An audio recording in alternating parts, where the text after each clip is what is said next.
આઈ repeat, Gautam બુદ્ધના બાળપણનું નામ શું હતું? હેલીનભાઈ. સિદ્ધાર્થ.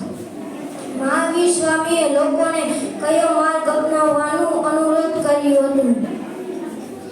મહાવીર સ્વામીએ લોકોને કયો માર્ગ અપનાવવાનો અનુરોધ કર્યો હતો? દિશાબેન.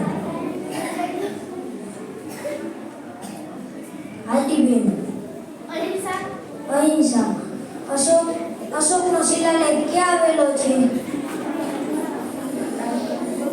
આઈ રિપીટ, અશોકનો શિલાલેખ ક્યાં આવેલો છે? રિયાબેન. જૂનાગઢ.